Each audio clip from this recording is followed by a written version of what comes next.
56% कर दिया है, लेकिन मुसलमानों को पहले से जो 4% रिजर्वेशन वहाँ मिल रहा था उसको सरकार ने ख़त्म कर दिया है। सवाल यह है कि मुसलमानों का रिजर्वेशन काट करके किसको दिया गया है, किन लोगों के रिजर्वेशन में इजाफा किया गया है और क्यों मुसलमानों को रिजर्वेशन से महरूम कर दिया गया है, मुसलमानों के किस तबका को रिजर्वेशन मिल रहा था। और वो लोग जो दिन रात पसमादा मुसलमानों की बात करते हैं, मुसलमानों के ओबीसी तबका की आवाज़ उठाते हैं, मुसलमानों के दरमियान फूट डालते हैं, तकसीम पैदा करते हैं, आज वो लोग क्यों खामोश हैं जब ओबीसी मुसलमानों को कर्नाटक में रिजर्वेशन से महरूम कर दिया गया है। इन तमाम इशू पर आगे तफसील से बातचीत करेंगे। में अगले महीना इलेक्शन होने वाला है, बहुत जल्द इलेक्शन कमीशन ऑफ इंडिया की तरफ से तारीख का ऐलान हो जाएगा। पॉलिटिकल पार्टियों ने अपने उम्मीदवारों के नाम का ऐलान करना शुरू कर दिया है। इस बीच बीजेपी ने अपना वोट बैंक बढ़ाने के लिए और अपने हिंदू समाज में मुसलमानों के तय दुश्मनी को जाहिर करने के लिए एक बड़ा फैसला पिछले दिनों किया।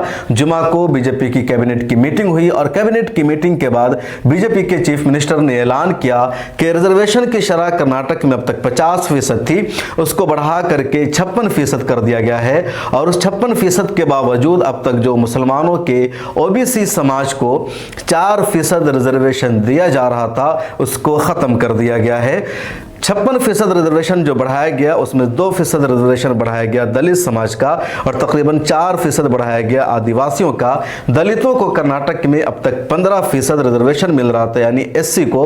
अब शेड्यूल कास्ट के रिजर्वेशन को 15% से बढ़ा करके 17% कर दिया गया है। इसी तरह शेड्यूल ट्राइब को वहां अब तक 3% रिजर्वेशन दिया जा रहा था, उसको बढ़ा करके 7% कर दिया गया है। और मुसलमानों के ओबीसी समाज को मिलने वाले 4% रिजर्वेशन को खत्म करके बीजेपी ने उसमें से 2% रिजर्वेशन लिंगायत समाज को दे दिया है और 2% दे दिया है वक्का लिगास को, और कहा है कि मुसलमानों को अब रिजर्वेशन नहीं दिया जाएगा, अलबत्ता ईडब्ल्यूएस कोटा के तहत मुसलमानों को रिजर्वेशन दिया जाएगा।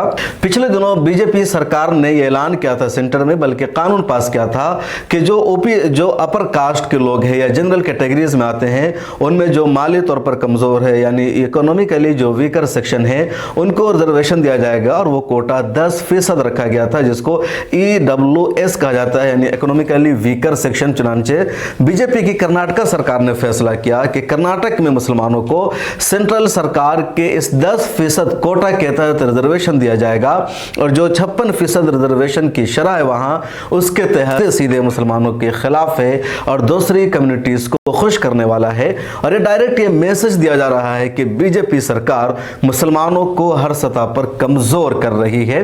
अहम सवाल यह है कि जब लिंगायत को रिजर्वेशन दिया जा सकता है रिलीजन की बुनियाद पर, मजहब की बुनियाद पर, तो फिर मुसलमानों को क्यों नहीं। लिंगायत के बारे में भले ही सरकार ये कहे या कोई ये दावा करे कि कोई मजहब नहीं है, वो एक जात है या समाज है, लेकिन जो सच्चाई वो ये है और खुद लिंगाई समाज के लोग हमेशा ये मुतालबा करते रहे हैं कि वो एक मजहब का हिस्सा है, वो मुस्तकिल एक धर्म है, वो हिंदू धर्म से खुद को अलग होना चाहते हैं।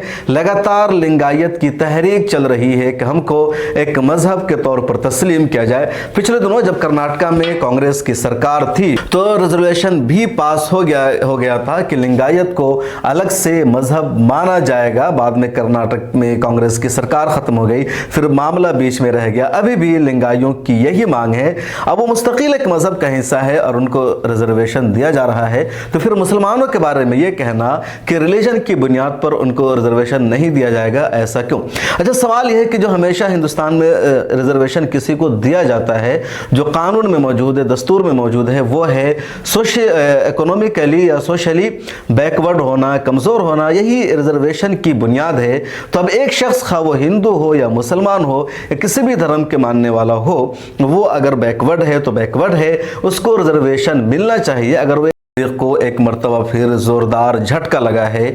अदालत ने हिंदू फरीक की अर्जी को खारिज कर दिया है जिसमें मुतालबा किया गया था कोर्ट कमिश्नर तकर्रुर करने का, जिसमें मुतालबा किया गया था सर्वे कराने का, और ये साजिश रची जा रही थी कि अदालत फैसला कर दे कि मथुरा शाहिदगाह मंदिर है, वहाँ मस्जिद नहीं है, वहाँ मुसलमान आ नहीं सकते हैं और पूरे कम्प्लेक्स को पूरे फौज है, उनके पास अफराद बैठे हैं, वो 10-10 अदालतों में मामला छेड़ देते हैं और फिर मामला आला अदालतों तक पहुंच जाता है, सड़कों पर उतर जाते हैं, हर जगह प्रोटेस्ट शुरू कर देते हैं और अदालतों से ऐसे फैसले भी आ जाते हैं जिसको इंसाफ तो नहीं कह सकते, जिसमें सरासर ज्यादती नजर आती है।